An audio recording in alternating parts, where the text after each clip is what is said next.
Good afternoon, everybody. We're going to call this meeting to order. We just came from a joint meeting at Hagerstown Community College with the Washington County delegation to the legislature, and it's a nice conversation. The first order of business is a special session, so in order to do that, I would entertain a motion. So moved, Mr. Mayor. To go into special session. Second. Anything to say? Motion made by Mr. Munson and seconded by Mr. Brubaker. And this is to consider the contract awarded to for consultant services for the economic analysis and implementation plan for Hagerstown Sustainable Community Plan for Urban Partners out of Philadelphia, Pennsylvania. And I'm sorry, we didn't take a vote yet, did we? Nope. Any discussion about going into special session? All those in favor of going into special session, please say aye. Aye. Any opposed? All right, we'll now take up the matter in front of us. Staff's coming forward. I want to start by thanking the staff for all their work on this. The memo outlined the process that you undertook, and it seemed like a very rigorous and objective process, so I'm going to turn it over to staff.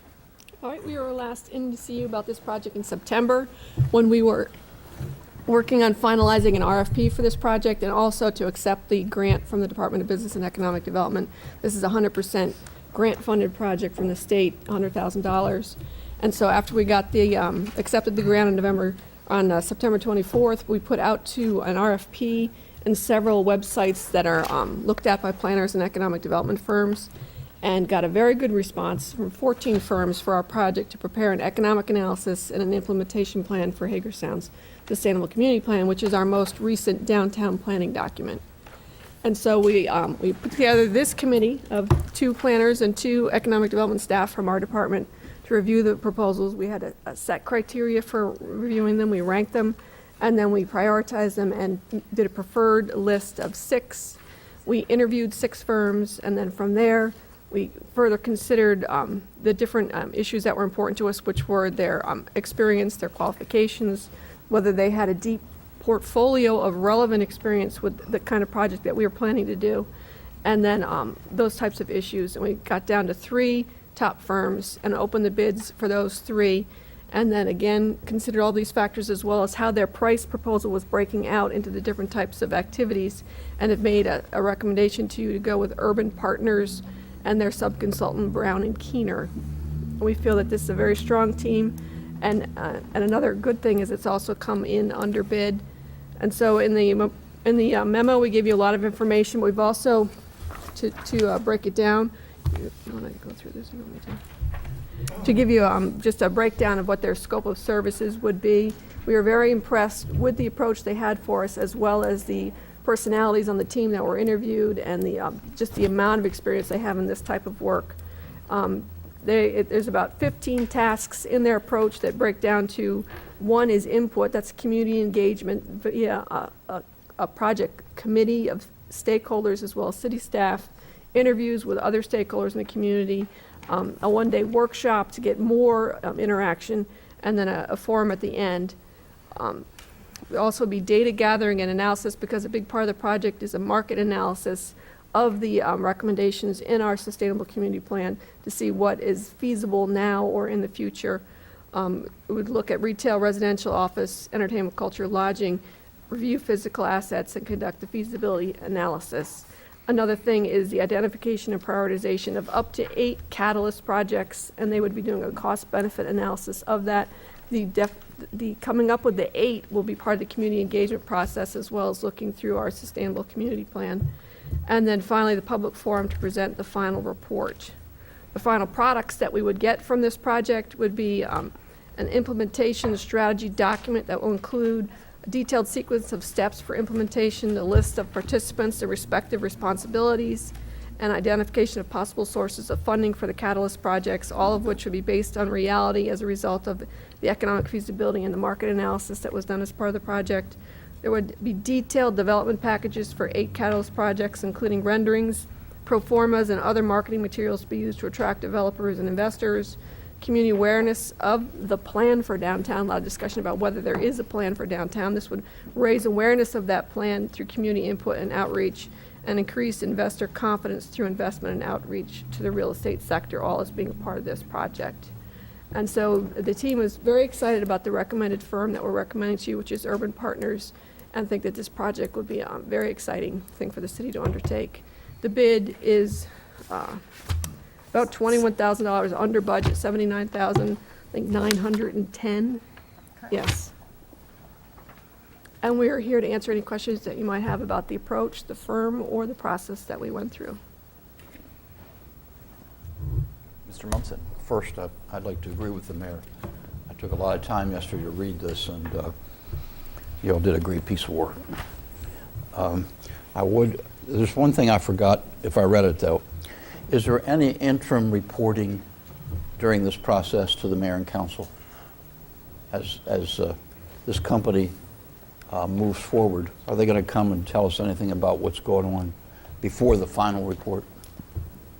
Those are kinds of things that we can work into the schedule. I'm sorry, I can't hear you. Those are the kinds of things we can work into the schedule. It's not specifically identified as mayor and council updates. Staff, of course, would be updating you on a regular basis. But in terms of if we have the consultants come in and talk to you as a body, that's something we could put in the schedule. Well, if at some point we could, that would be, I think that'd be helpful. And I think the public would like that as well. So thank you.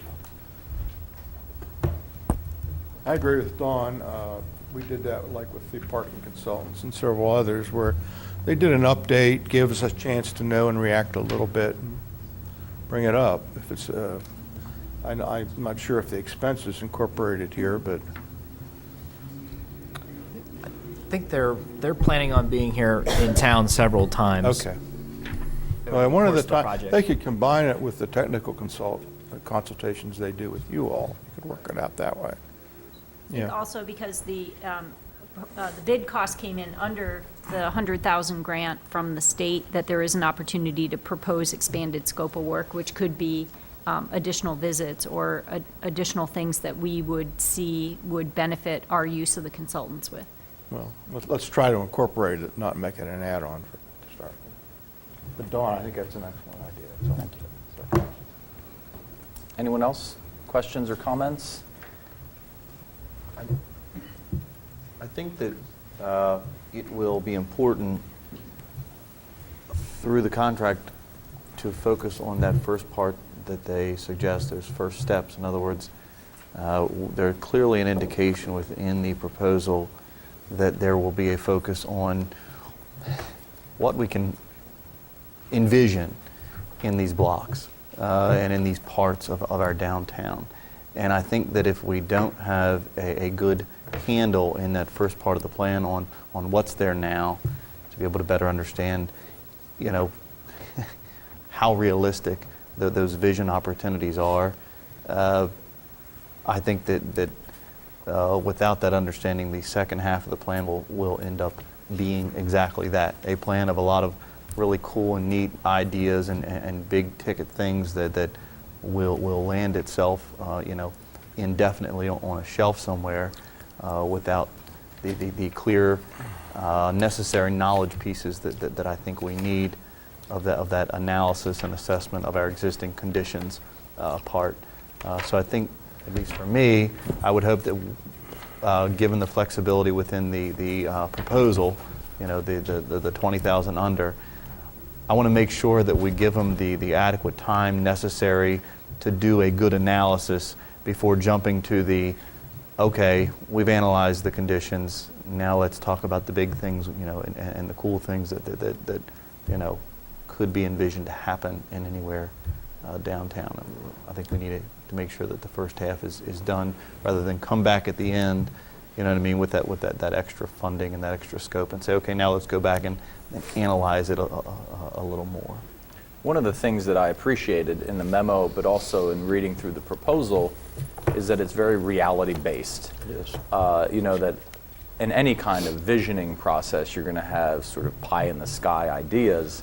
But from the very outset, the folks on the project committee will be potential implementation partners. So these are people who will be have the wherewithal to take these catalyst projects and actually make them happen.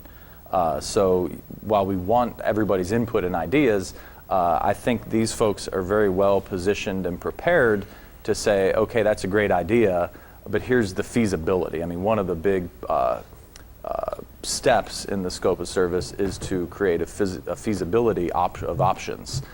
So while every idea might be a great idea, every idea might not be a feasible idea. And I think from what it sounds like, they're very well prepared and positioned to make that assessment and those kinds of recommendations. So I'm looking forward to that. Let me check their references. One of the companies, or one of the former clients we talked to said they do a very good job of when you are doing these visioning kind of sessions, before that starts, they've already done the market analysis of your community about what the issues are. So that he does, Jim Hartling does a very good job of helping to bring the pie in the sky stuff back down to reality, say, well, that is an interesting idea, but here are the issues that would be affecting implementation. Mr. Brubaker. This is a good meeting. I want to build on what Kristen says and what you said. At the same time, we've got to do something in between just looking at the same old, and those are the investment opportunities. The regional, I don't mean regional, the local investors, what we've had for the last 30 years. You know, we need to go from pie in the sky, no, but we need to think about what the regional and to some extent even national opportunities there are for an urban market that's located next to a metropolitan area. And so we can't get caught in what's happened in the past either. So, you know, yes, we can be too pie in the sky and not be focused on reality, but we got to think, the cliche is true, outside the box of downtown and what can be brought in outside the box of what's happened in the past in downtown. And I've harped on this for years, that I think our economic partners or new firms or new opportunities are over there in the metropolitan area, people that want to get out of the urban mess and yet still have an urban location but don't know we're here, So, you know, I hope we can sort of find that fine balance or that medium arena and go with it. I mean, I see the opportunity here and within the scope and all that to get there. But this morning, announcing the $100 million initiative in Ranson and Charlestown, together they don't have the population we do, but they have a large partner that who'd have thunk, you know, American University Online Services, so I think their real name is something else, but it's AU Independent University or something. And that's a base of a large number of employees. They're hanging a parking garage, they're redoing some buildings, some roads, all kinds of things on that and other things. They do have this little thing called a racetrack too. I'm sure that comes in. But I'm just saying though, I mean, who'd have thought that firm would locate there? So, you know, while we may not come up with specifics, it's more like a way we can reach out to find those economic opportunities, if, you know, and if not a laundry list of specific firms, which is not where we want to go. And in reading through the proposal, I was reminded of not such a long time ago, I think it was back in the spring, when we got an unsolicited proposal that was about $940,000 more expensive than the endeavor that hopefully we will be about to pursue. And so, you know, it's easy to forget that we had such a proposal and that we can achieve the same or even a better product and using the same kind of process through this grant-funded gift that we got from the state of Maryland. So we're very appreciative to DBED for this, and I think, you know, for the kind of project that we're about to undertake and the product that we can potentially get, I think it's money very well spent. Speaking of that previous iteration and the direction to us that iteration took on, it will be interesting to see, because it seems like the one unanswered question in this proposal is the structure of that committee. clearly in that previous iteration, we understood who the structure of that committee was going to be. In this one, it alludes to it being a largely city representation, or at least some greater degree of it. So I'm assuming we're going to work that out at some point, once approval is made. When I can speak to the project committee that they propose is the very first step, and obviously I want to take a leadership role in that group, and I believe that having another council member in the form of Mr. Brubaker, since he is our representative on the Planning Commission, would be appropriate. The 4 staff that we have with us here today would also be on that committee, but I'm looking for the consultant to really help us, to help guide us in terms of the potential implementation partners that we can also bring on board onto the project committee. So what would be an effective size of such a committee, as well as the makeup, whether we should have a couple of developers, a banker, or whatever, but they will, hoping that they'll give us some good guidance on that, and then we can come up with the names once they give us guidance on the kind of slots that would be helpful. Any other comments, questions before we take a vote? Some people on the committee with the resources to make things happen. That's the idea, yes. be a good idea. Implementation partners. Right. This is not a plan that we intend to have sit on a shelf and collect dust. This is something we can, we will actually have deliverables that we can take to market to potential investors and developers, and that's the idea. Nor is it intended to be written or directed in a manner that would serve specific entities that would be placed on this committee. Correct. Warren Buffett has already agreed. Yeah, Warren Buffett and Bill Gates and, those folks. Any other questions, comments? Mr. Munson? I think it's time for a motion. Okay. Mr. Mayor, I hereby move for Mayor and Council approval of the proposal to provide consulting services from Urban Partners of Philadelphia, Pennsylvania to prepare an economic analysis and implementation plan for Hagerstown's Sustainable Community Plan. The firm's cost proposal is $79,910.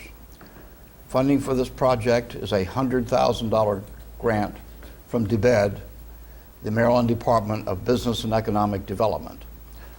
The project budget will allow for expansion of the scope of services with this consultation as a not-to-exceed amount of $100,000, if so approved by the Mayor and Council and DBED. Second. I have a motion made by Mr. Munson and a second by Mr. Metzner. Any discussion? All those in favor of the motion, please say aye. Aye. Any opposed?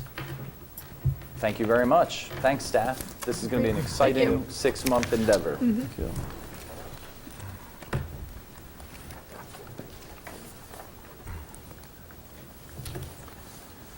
All right. The next thing on the agenda, we'll go back into our regular work session, is a proclamation for the Houses of Worship Tour. And I'd like to invite some folks up here to receive this proclamation.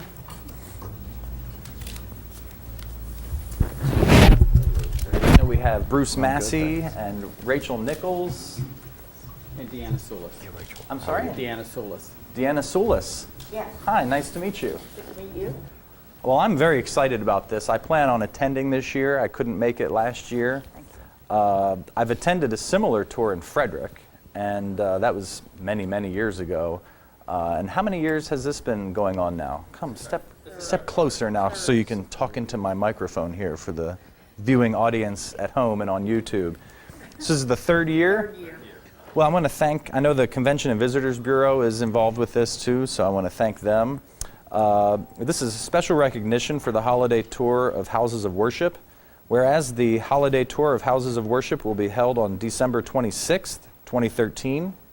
And whereas the event will be self-guided walking tours of historic houses of worship in downtown Hagerstown, and brochures will be available at the Hagerstown, Washington County Convention and Visitors Bureau, located at 6 North Potomac Street prior to the event, and at the Washington County Historical Society, located at 135 West Washington Street, the night of the event.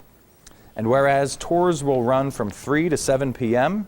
and includes 16 churches and 2 historic buildings within a 4-block radius of Public Square. Candlelight tours will include seasonal decorations with historic architectural interpretation and seasonal music.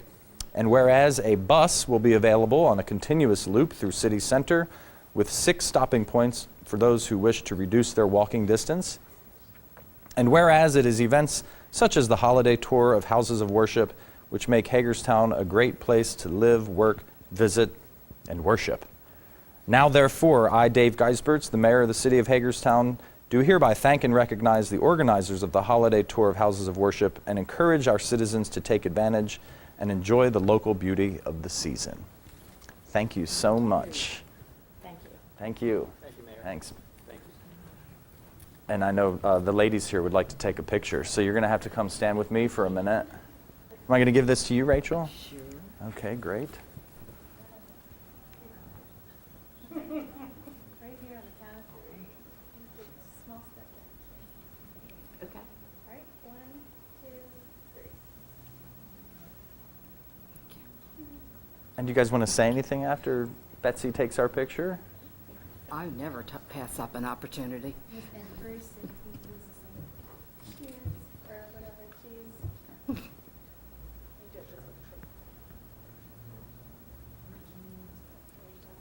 Thank you. Thank you. If I Oh, wanted to say. we got the big mic. oh, Please take. Big mic, Yes. thank you. I know that the Convention and Visitors Bureau is very proud to be a sponsor and an active partner in a project like this that not only brings residents but visitors that are here for the holidays in to see some of our gems of historical and cultural heritage importance. And it's also a wonderful opportunity to have partnered with the city. We have a wonderful partnership with the city by adding Dine Around coupons to this brochure. So we're hoping to get a really big effect out of it for the city and for everybody and all the environs. Bruce, would you like to say anything? I'd just like to add that we're really grateful to the city for providing the transportation this year. Last year, we did not have transportation. The year before, the first year, we had a trolley, and it really wasn't sufficient. So our capacity on the bus is, I think, maybe 60. It's going to be traveling for 4 hours with many stops, and I think it's going to make the churches much more accessible for the population that can't walk the streets. So thank you. Thank you for your support. Thank you. Thank you for taking the time and organizing it and for all you do in the community. Thank you, Mayor. You gave me a And brochure, Council. right? I did. Okay, good, thanks. Oh, great. Thank you. Thank you. Thank you. Thank you.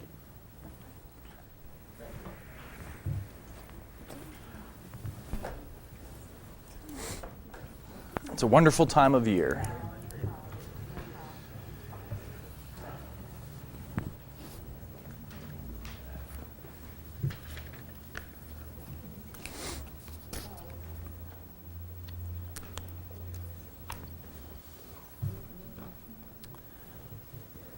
The next item on our agenda is the Community Coalition Lobbyist.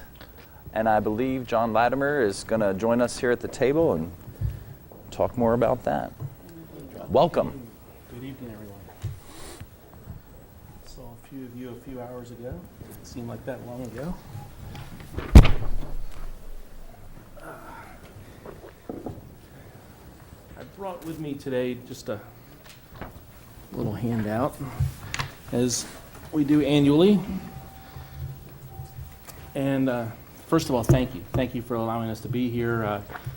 Each year, we make the trip to see our partners within the coalition. The partnership is, as it is every year, filled with a combination of government and private sector organizations, the city, the county, the Board of Ed, Chief, the Convention and Visitors Bureau, the library, the chamber, the Greater Hagerstown Committee.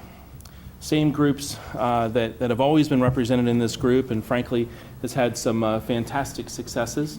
You always run the risk when you try to do this from memory. I think I left the library system out. But anyway, it's the same group of partners that have always been there. And so what we wanted to do tonight is to come and not only talk to you a little bit about how we see the agenda shaping up, and obviously the city of Hagerstown is a primary partner in that effort, but also come to you and humbly ask for financial support in our efforts.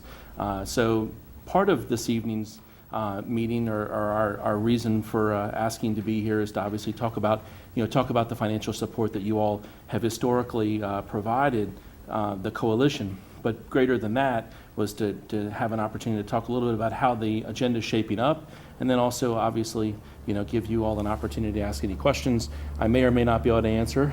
This afternoon I was lucky enough when we were meeting with the delegation to have a number of the people in the room, but none of the questions came, so I was safe. But we do have there, as you can see, 3 primary goals within page 1 of this tentative agenda. One of which looking at the Eastern Boulevard corridor, both inside and outside the city of Hagerstown limits.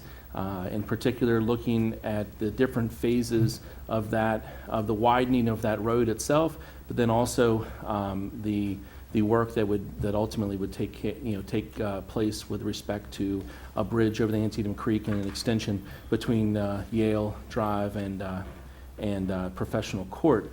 In addition to that, there's another initiative there, another transportation initiative there that deals with the widening of 81. Obviously, in both cases, in both those 2 priorities, we did see some state support earlier this year, about $1.1 million in the part of the Eastern Boulevard corridor, and almost $44 million in funding, $43 million in funding for the Potomac River Bridge over the course of a few fiscal years. So the third item on that list is obviously an item that we look forward to providing some clarity for, and that is what we can do to try to help with the community coalition, to help the core of Hagerstown, with the city of Hagerstown with its agendas or its interests downtown. We did include, for the purposes of the discussion, just some ideas that we've heard batted around, but obviously make no assumptions about ultimately what those goals or those agenda items would be if they were to even exist on this list this year. So we did include the renovations that have been talked about with the Maryland Theater, any work that would be done with BISFA or the University System of Maryland at Hagerstown, the parking deck that's been discussed on Antietam, and then a couple on the second page there having to do with a sustainable communities plan or any type of remediation, demolition projects, et cetera. So there's a lot of stuff there where we look forward to some dialogue and maybe some direction where we can, what we can do to kind of help, support this organization, and in turn ask for that same type of support this evening, with what we're trying to do in Annapolis. There, page 2 also does map out January 30th is the day in Annapolis. Last year we changed the format for the evening. We started with the coalition partners participating in a lunch with the local delegation in Annapolis, followed by meetings in the afternoon where we could have some discussion with different state level officials about these agenda items, and then ultimately from roughly 4 to 7:30 at the Calvert House, we started kind of a new tradition last year where we actually held an expo or held a reception that we referred to as We Mean Business in Washington County. So with that, we had good participation last year. We look forward to that same participation this year in Annapolis. And part of what makes that day possible is obviously this coalition of folks. So I came here tonight to just ask for the city's participation, continued participation in that endeavor, and to answer any questions you might have. Thank you. Comments, questions? Sure.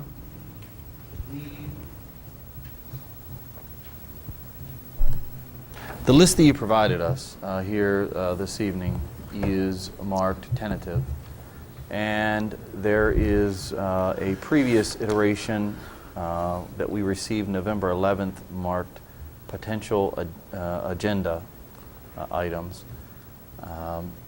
And I guess I'm a bit curious because I know we had a meeting, well, I guess our last meeting, at least that I'm aware of, happened maybe 2.5 months ago.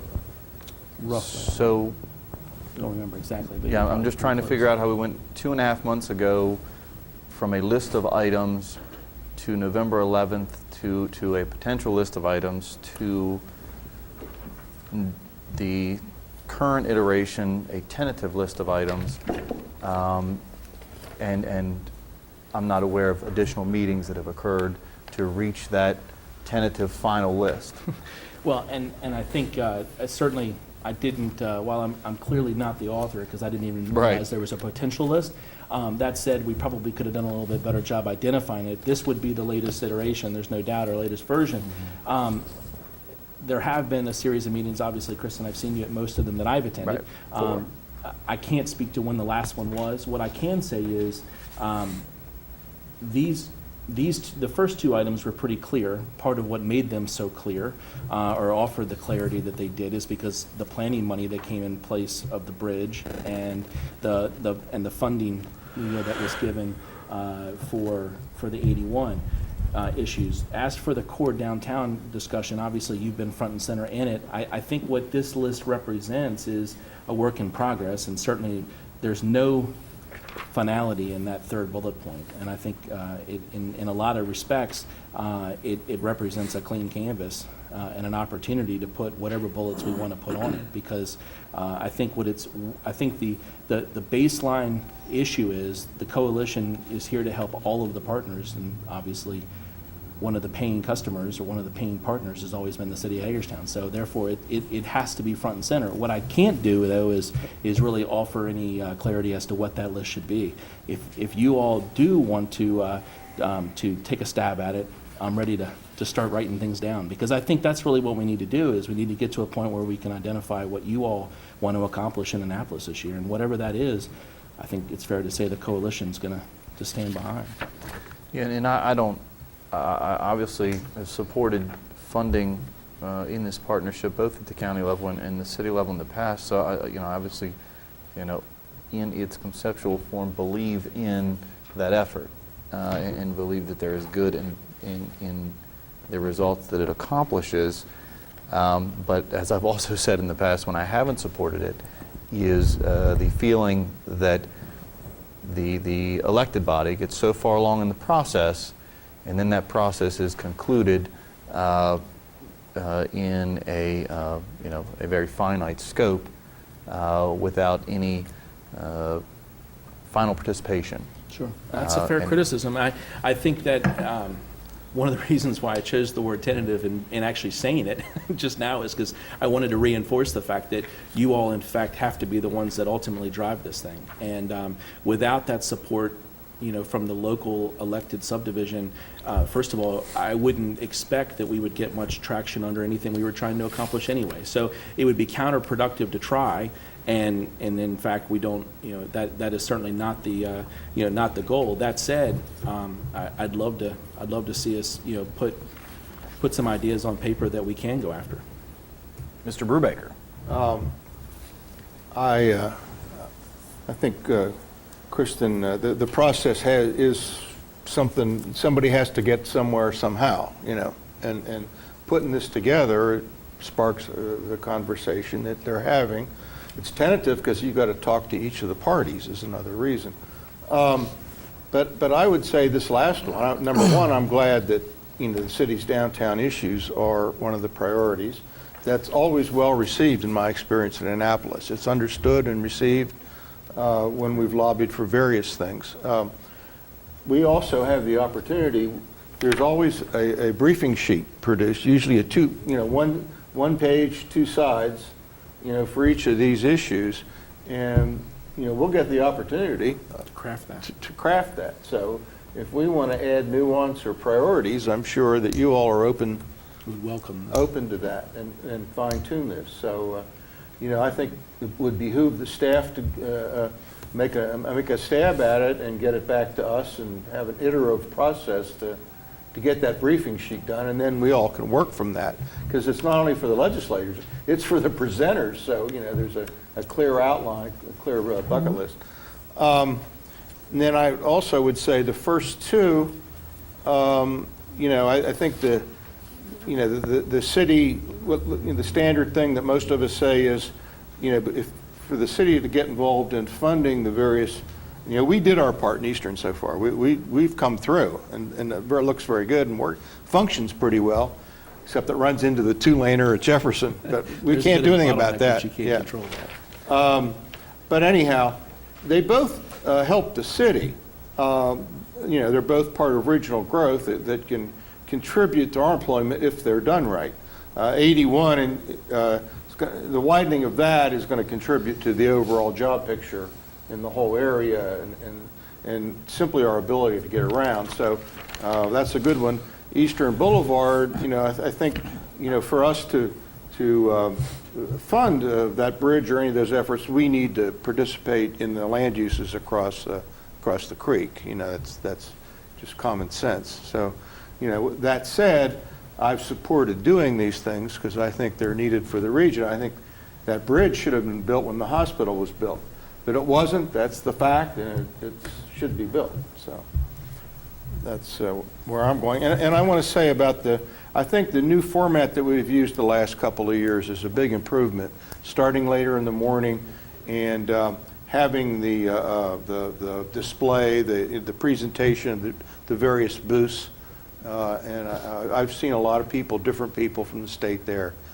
And it's, I know they get food and treats, but still, I think and the staff is always, our staff I know has always had several booths. So. Well, and the nice thing that we saw last year is actually through strategizing with the state delegation, they actually took the lead in making the announcements on the floor, which I think did help when you're hearing it from your colleagues versus when we're sending emails and things of that nature. So you're right, the participation, the attendance was up last year, and I think it did reflect well for the community. Make sure they do that. Last year was my first day in Annapolis, and I was very impressed by the organization, the ability to be agile and to try to meet with as many folks as possible. And I didn't know that you didn't have a reception before, but I thought it was great to see all the highlights of Washington County businesses there, and it seemed very well received to me. So. Yeah, it was, I believe, a fantastic reflection on the community. And the day in Annapolis, again, could you remind us? Yeah, it's January the 30th. All right. It's a Thursday this year. Historically, it's been on Wednesdays. Just so happens Gotcha. it worked out because of schedules and the Calvert House's availability. But it's Thursday, January the 30th, starting at 11:45. Lunch location to be determined, and then ultimately we'll end at the Calvert House. That's where the reception itself will be at 4:30. Any other comments or questions? Yeah, I'd like to Mr. make a Munson. couple points. First, I'm pretty impressed with what I see on this list. I attended most of those meetings to help put this together, and many of the things that we talked about in the meetings are on this list. And I do believe that the major change to the list was the bridge. John Donahue worked that out with the Secretary of Transportation and with the governor, but he didn't work it out until we had finished our meetings, as I recall, with regard to trying to put these agenda items together. So that made some difference in the final sheet here. But I want to talk talk about the significance of doing this. $5,000 is a pretty good deal for what we get out of Annapolis. Indeed, when we ultimately get this bridge, $5,000 won't have purchased an inch of it. When I was in Annapolis, during the legislative session, they kept us incredibly busy. In addition to that, I served on 17 different committees other than just the session stuff, which all met during the session. So, and a lot of delegates and senators are that busy. And so when you're that busy, you do not have time to go around being a lobbyist as well. You need the support that you can get from a professional lobbyist who's working night and day at this thing and who has a great deal of respect. And the person we've had for a number of years does have great respect in Annapolis and knows how to get things done. So I commend this effort, and I support this effort. The firm will be the same lobbying firm, is that correct? Any other comments or questions? Mr. Alshire. Two final comments. The first is, again, This isn't knocking the support that I have for the effort that I think is created, but I would reiterate my concern, and I think Don alludes to the changes that occur when the state kicks in money. The concern that I have when we lump the Eastern Boulevard Corridor project into one pot is the continued concern, and the concern I've had for a number of years, that the widening of Eastern Boulevard through the north end take a backseat to the bridge project. And the concern I have for that is right now we have 3 to 4 times as many cars coming down Eastern Boulevard that we planned for a decade and a half ago when it was, implemented. And so I think that while I recognize the state has an impact on that, we need to make sure that that is occurring in concert with and not taking a back seat to that bridge project, because I don't think we're going to accomplish what we want if we don't keep that on equal footing. And the second You is speak of the area between Antietam Drive and ultimately Marsh Pike. right, The part that hasn't even, that hasn't been designed yet. correct. Okay, yeah, agreed. And the second point is, I would hope in our iteration, I don't think it's for you, but more for this body, that when we do put those talking points together for that Hagerstown core, that we clearly identify, at least for us, what those priorities are. If it's MELP, we need to list it as MELP. If it is the parking deck, we need to list it as a parking deck, and not pick it in general terms, and not pick more than we can measurably get across to legislators that have a lot on their plate. Because last year we clearly found out that they've got 10 minutes to talk to you, and then it's off to the wine and cheese. So. Any other comments, questions? Move approval. All right, we got one thumbs up. Everybody's Second. okay. If we're doing a motion. Penny, your thumbs up? Okay, thank you. We'll see how it works. All That's right. all I can say. That's what I tell John each time he comes. We'll see how it works. Thanks, John. Appreciate it. Appreciate the work of the chamber on this. We like your smile here a lot better than Kirchhoff's anyway. Yeah, we'll go with that. I have less gray. I'm not quite Yeah. there yet. Ladies and gentlemen, thank you. Thank you. Well, we're almost on track, trying to stay on time on our agenda here. Yeah, the next item is the enterprise fund dividend policy. Move We had a approval. discussion earlier on October 8th in regard to this, and between Bruce and Michelle and I, we've drafted a new policy where we have utilized the old electric fund policy, the community betterment fund policy, and put all of it into one definitive policy, one page. We think it has the protection financially for each of the enterprise funds. It details where the funding sources would reside if a dividend were declared. Michelle has some more on that. Excuse me, I know you all had a chance to look at it. I guess most importantly, and once again, we didn't reinvent the wheel on this. We basically took two and made one. Did a little bit of rewording on it, but the second bulleted item for adequate funding for the enterprise funds for the dividend transfer to occur, it was information that was in the earlier light dividend fund policy. Debt interest, principal repayments, and debt coverage, 2 months of working capital, and then if you have the 3R assigned to the fund, 1% of the net asset. So we believe it's all achievable. Especially this could segue into our discussion next week on the 5-year rate plan. We have basically built these requirements into the rate plan, so I'm sure I'll have good consideration on that as we go through that next week.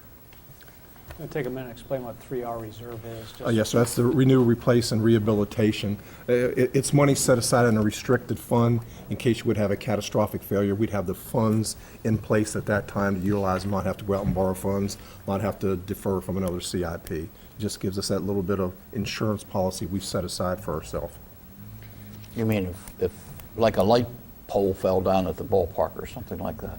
Yes, sir, you're exactly correct. If for water, if we would have a large transmission main failure, which we wanted to see. We'd have that, and we do have that funding. We'll talk about it next week as we did before. We have that money already in the water fund, so it's basically the wastewater fund. We'll discuss next time we have the funding sources available for the 3R and that. Correct. And I think the big thing for all of us when we sat and we discussed it, we wanted to make sure, one of the things that we wanted to see occur with this is that when the dividend is declared and the money is transferred, we would like it to go into the CIP, reserved or restricted fund balance. And you, at the very top in the very first paragraph, you'll see like the second sentence. Again, once the dividend is declared and the funding is transferred, it would be transferred for specific uses and one-time projects, not for ongoing, recurring, operational. That makes good sense. It seems like a very sensible proposal. Absolutely. Like A stormwater benefit management. for all. Sir? Like a stormwater management project, for instance. Exactly. Could be, yeah. Exactly. And the dividend would be declared by the mayor and council, so under this policy, staff would come back with the analysis, the recommendation. Mayor and council are comfortable with declaring a dividend, then you would adopt a motion to do that and place it in the capital reserve. Right. Thank you. And we have the timing, so that placement would be in the capital reserve for the budget for the next fiscal year. So it would be approved also in the budget process. Motion approved, and it would be approved in the budget in the CIP.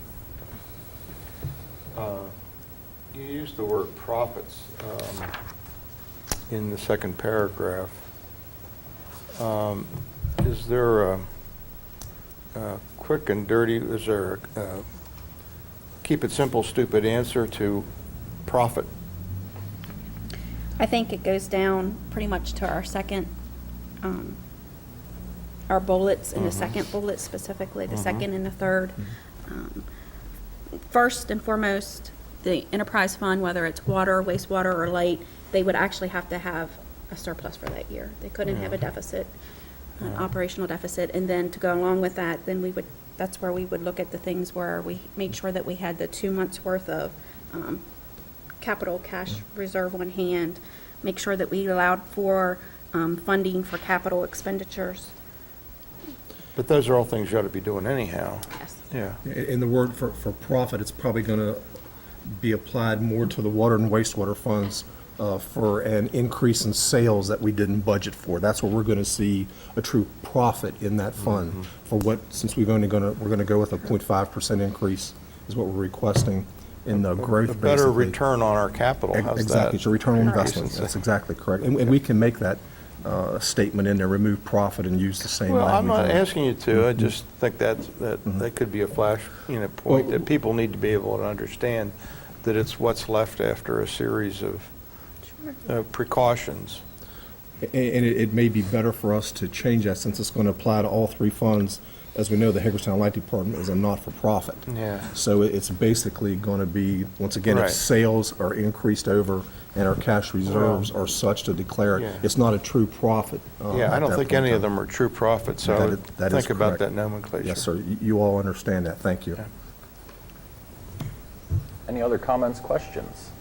Sounds like there's tacit approval by everybody of this policy, and, okay. Put it on the agenda for the 17th for council adoption. approval. Everyone's fine with Sounds that? If good. so, I'll prepare the motion and. Okay. Good work. 17th. Thank you very much. Thank you. Thank you. Thanks. All right. All right. We're up to the wholesale power supply contract. Right on schedule. You were right. You got us right back on That's schedule. right. I am going to get you ahead of Ahead. schedule. Can Yes, you that's just our- clarify? I'm not familiar with all the acronyms. What is a PJM? PJM is Pennsylvania, New Jersey, and Maryland. It's the Distribution center. It's the regional transmission operator. It encompasses much more than that now. It goes clean out to the Midwest. I think it is all or parts of 20-some-odd states now. It was 12 at one time, so it has grown exponentially clean out to Michigan for the control of the transmission grid system. Thank you for clarifying that. Yes, sir, you're welcome. And this is the fourth time that we've been fortunate enough to come in front of council and request permission to look at out-year future pricing. We're under contract until May 31, 2015. We have negotiated a 2-year extension and 2 single-year extensions, reducing our price from $71.89 a megawatt hour down to $53.90. We're seeing pricing presently drop below the $53.90 range. We would like to see it somewhere in the low 50s. When you look at what occurs in the investor-owned utilities that surround us, we're still 15% less than them on our monthly billing.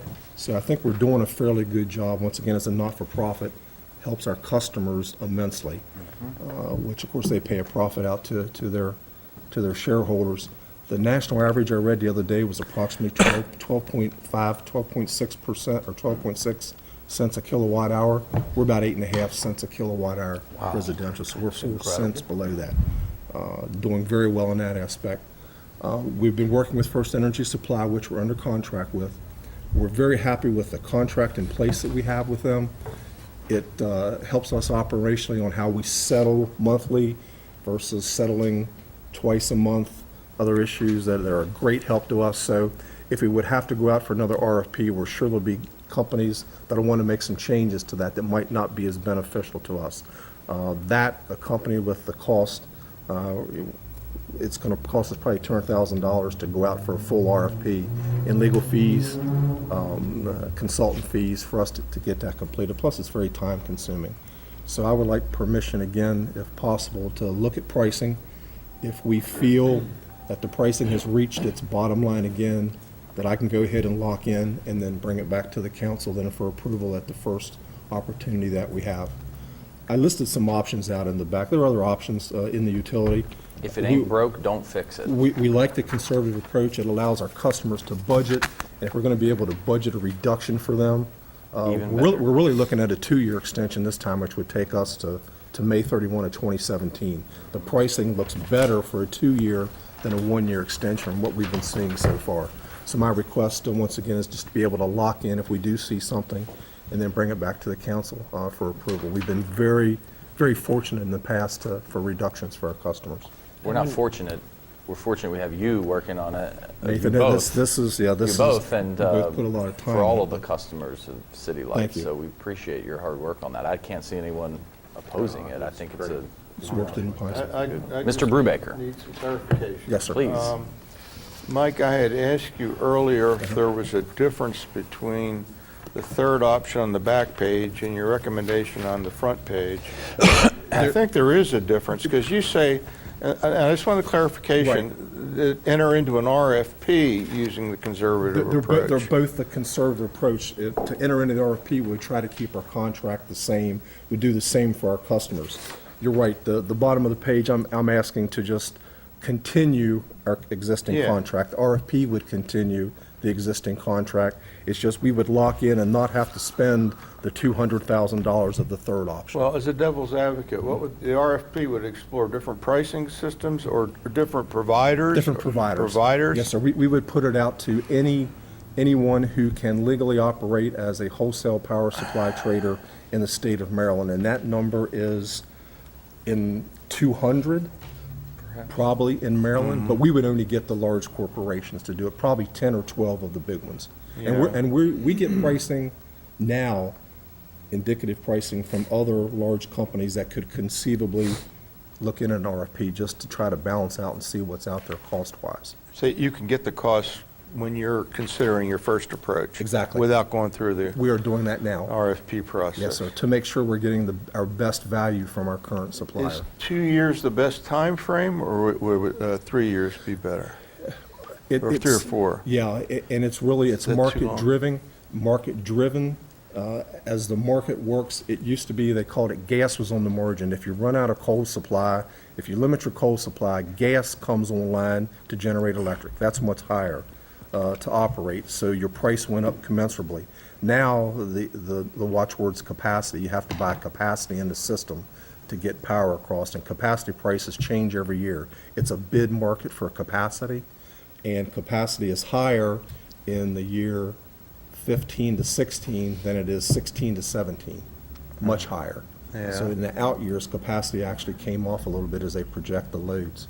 The further out you go, the more risks there is and the higher the price. So it's hard for a They're more supplier- risk for the provider. Exactly, yes, exactly. They're adding more They risk can't to see. themselves. Okay. And then they assign that risk to us in a higher price. Yeah. That's why we've been keeping these smaller year contract extension, 2-year, 1-year, 1-year. That keeps the risk down for both parties. And I didn't like options 1 and 2 because I don't think our customers would put up with the varying price structure.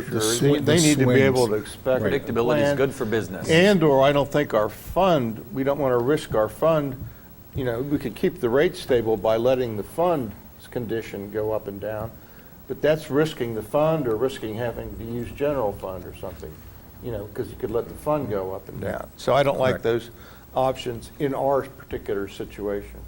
Maybe a corporation in their situation might do something different, I think you're on a roll. This is a good plan. Thank you. I'll keep everyone informed as I typically do through Bruce and get you information if we see pricing moving, just so you know where we're at. Okay, we want 44. Just to take a quick second, explain why when you say you want permission to lock in and then come back with a set Yeah, contract. when pricing is offered to the city, we only have X amount of days to act on it because it's that volatile. Some days it's a 2-day or sometimes a 2-day period, 4-day period. It can be up to a week. Typically, it's a few days we have. So it allows me to look at the best price. I can lock in and sign it, then bring it for formal approval to the council, and it keeps us locked in at that low price. Sounds like a plan. Does. Thank you very much. Yes, thank you all. Thank you. We have an update on the noise ordinance.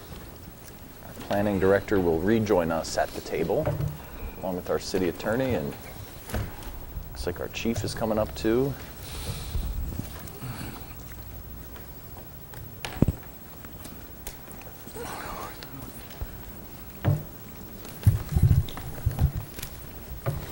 Good afternoon. Hello. Begin with the noise ordinance. We last were before you with the noise ordinance. On September 24th, we introduced the ordinance to completely update the city's noise ordinance. Some comments were raised at the meeting questioning some of the things that were in our ordinance based on some input from the citizen that spoke up that night, and then comments we received from the council. And so we let that ordinance die on the vine so there was time for us to explore the issues that came up. And we're back with an updated draft for you that reflects those comments that we were hearing at the last meeting. Most specifically, the biggest change was, instead of having it remain a plainly audible test, as it is in the existing ordinance, we've switched it now to a decibel measurement system, as many other municipalities and counties in Maryland do. And so that's what the biggest change since we were here last is now we will, in determining whether something is creating excessive noise, it'll be a decibel measurement system. And the other change we made is that we created a variance system rather than a special permit system for if people have things planned that would otherwise exceed the decibels that are in the ordinance. It provides an outlet that for special circumstances you could get a variance. And we have before us here the police chief and the city attorney who have been very involved in this modification of the draft.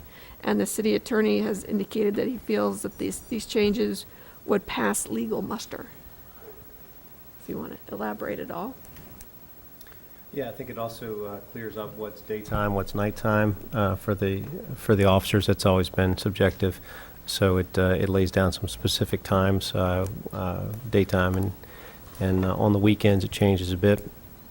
Can I ask a question about that? Yes. On page 3 of the update in the memo, it's under 155-5 exemptions, J, noise caused by construction activities during normal daytime hours and starting at 7 a.m. on Saturdays and 6 a.m. on weekdays and Saturdays, but there's no end time. Is that intentional, or daytime means daytime?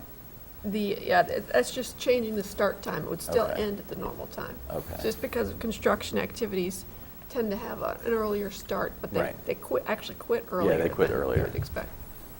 Okay. Just wanted to clarify. And I did not know that the sounding of horns or other auditory sounding devices on or in any motor vehicle, like beeping your horn, is basically illegal unless you're warning people of danger. So when the taxi comes and beeps the horn to let the person know they're there, they're actually breaking the law. Yeah, all that's covered under the Maryland Motor Vehicle Law. So if the car is driving down the road or if it's in the roadway, that's all covered by the Maryland, it's superseded by Maryland law, traffic law. If the car is parked and they have their doors, the windows down and they're cranking their stereo up, then it would apply to this. But if it's in transit, it's superseded by Maryland traffic law. So that's why that exemption's in there. Is this proposal going to cost more in terms of having to purchase equipment than the previous proposal would have cost? Well, the previous proposal, we weren't using a decibel system, so Yeah, we yeah. will need to buy the instruments to measure. Yeah, there will be some costs and some training for the police, but it'll take out any of the guesswork. Oh, yeah, I for understand us. that. But certainly there'll be some So initial will the costs police and have some a piece of upkeep. equipment that they can carry around with them? Is it that sort of a piece of technology that they use? Yeah, absolutely. I envision it probably being in the supervisor's vehicle. Our supervisors are on the street, and if needed, they could just respond and bring the piece of equipment over to them. So we don't have to buy one for every police car. Yeah. I envision just buying one, maybe two of the units, and perhaps code enforcement might have one. Well, this keeps it out, this proposal keeps it out of the courts essentially, right? We hope. We hope, yeah, okay, we hope. Well, Yeah, somebody could that's- still that's- contest the reading or the circumstances under which the reading was taken. People could still contest that sort of thing. Sure, you do have to, control for other noises that are going on to sort of be able to testify, yeah, the noise was coming from that direction. It gets a bit harder in an urban setting where noise can bounce off of buildings, but, I think we can handle the project. I guess that leads to my question, which was, I kept writing technical ability question mark, because I seem to remember staff saying it was hard to do this decibel business, and that was why we went to the reasonable standard. So are we finding out that other communities are able to do the technical, and is it a success in Annapolis and Frederick and Bowie and so forth? Captain Kiefer checked with some of the other agencies. The reality is they don't use it a whole lot, but they have some people on each shift that are trained in how to use it and are comfortable in testifying that that's where the noise came from. So it's as far as training and upkeep, there'll be a little maintenance there for us. We'll have to have a handful of people that are more or less experts in it that feel comfortable enough to testify to the decibel reading. So. Same respect, citizens have got to understand that having the decibel meter and going out is not going to be a primary focus of our police department. We don't anticipate having half of our officers going out enforcing noise ordinance issues. My question is also under J.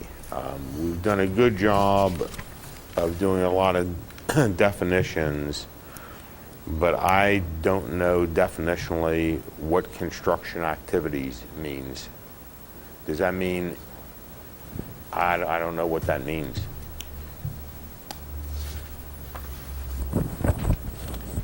We could create a definition for it. I think we need to, because without a definition for it, I think construction activities is going to be construed by anybody in a business as construction activity. So I do think we need to do that. The other question I had, Or permitted. If a homeowner got a permit to put a roof on themselves or something like that. maximum under, on page 2, and the maximum allowable noise levels for receiving areas.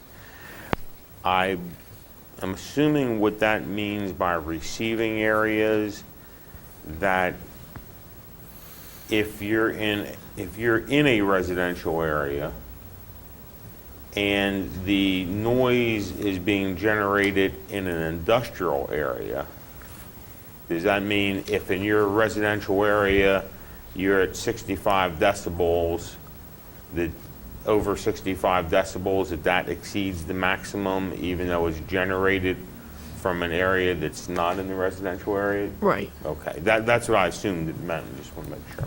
Okay. Can we go back to that and throw in Prospect and tell me where all this stands?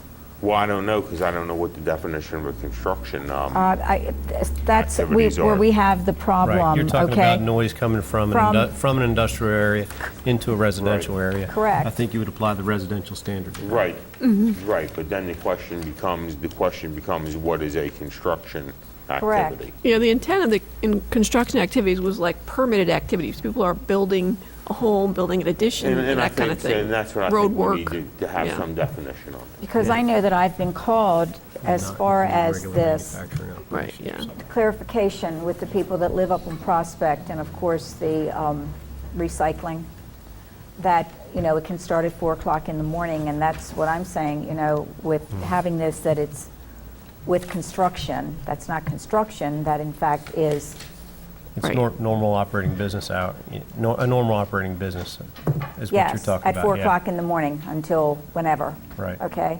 And, you know, these people still want answers because they're still not getting answers. Well, that's exempt under this. No, No. where would be exempt?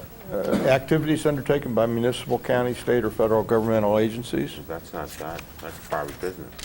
Well, but we contract for it. You're talking about the refuse collection? Recycling?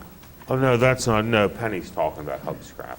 Oh, that, okay, I thought you was talking about the No, residential. no, that's the people from up off of Prospect. I they- mean, they've been in a dilemma for I almost now understand. 2 I years. know the dilemma, yeah. You know, in case. I I mean- just misunderstood your Yeah, question. no, When you said because, you know, with recycling this, at that's night, why I looked at Lou I and thought- said, I thought you were okay, about our Lou. collections at night. No, Well, no. because we have received Well- complaints Well, I about know you've I've received heard- complaints, but I specifically said North Prospect. Okay. Well, that part Yeah. I didn't hear, I apologize. Yeah, well, you know, that's why I asked the question, because I know that there are still those that are in a quandary about it. Any fines that result from this, do they come to the city or to the state? To the city. Would be a city To the city. ordinance, everything to the city. Well, that's some good incentive to use it sometime. Good Any, job. any other questions or comments? So we'll work on that definition of construction and take into account normal manufacturing operations or businesses Well, within Would that. not be part of that Would not be definition. part of that, yeah. thank you all very much. We can let you know what that is, but then if we're ready, we can introduce it December 17th. Yeah, I don't think Yeah, that's a but problem. you're just Yeah, introducing it, Yeah, so- and I think you'll have that done, I mean, that's simple. Okay. Good job, thank you. Okay, Thank you very much. This is a lot of work. Now, the next one, tell me this is as good a news as it looks like. Yes, it is. That's fantastic. All right, the next item on the agenda is the Hagerstown Ice and Sports Complex Operating Agreement. Mr. Tissue, our city engineer, is going to provide us with an update.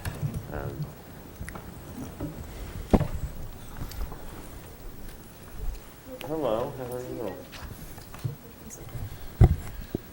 Good evening. With me is Kim Rodenberg, the president of the Thanks for coming Hagerstown in. Youth Hockey Association.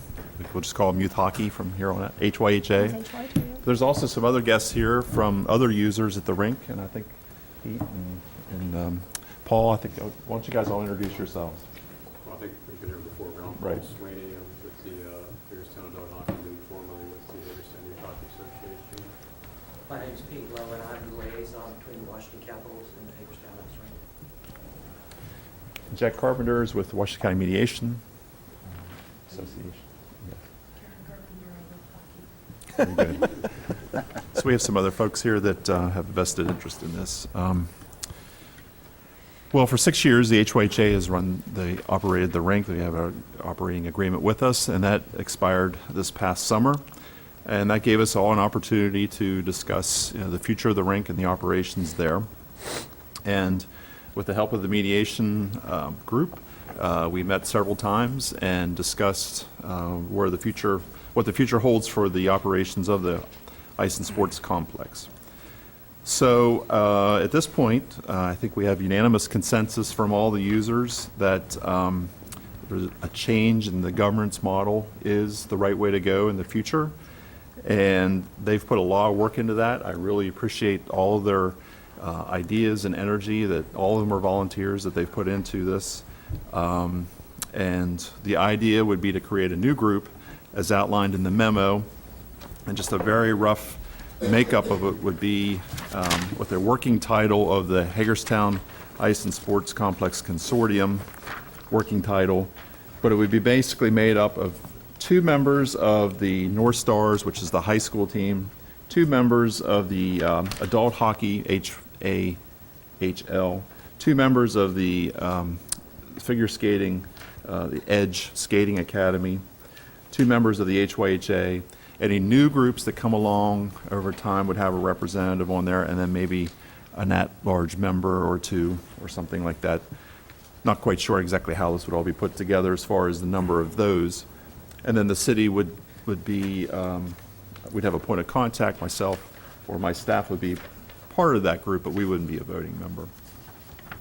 But that would be kind of the overall governance model for the rink going forward.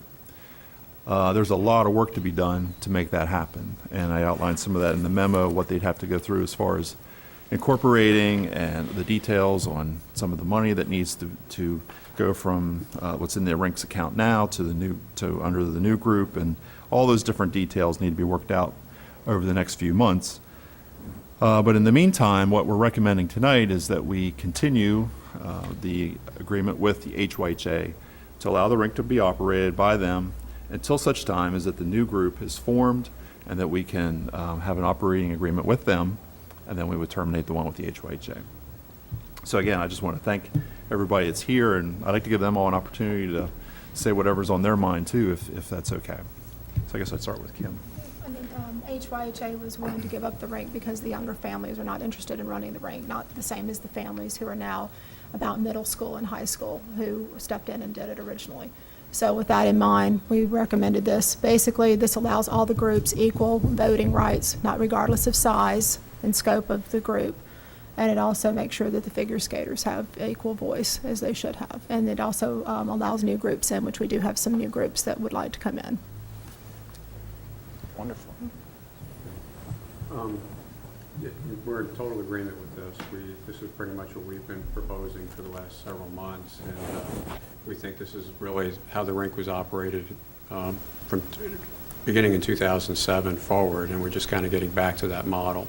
And we're going to basically form, like Rodney said, a separate, what we're going to call a rink operating board in effect, which is going to include all the user groups so that the rink can be, managed that way.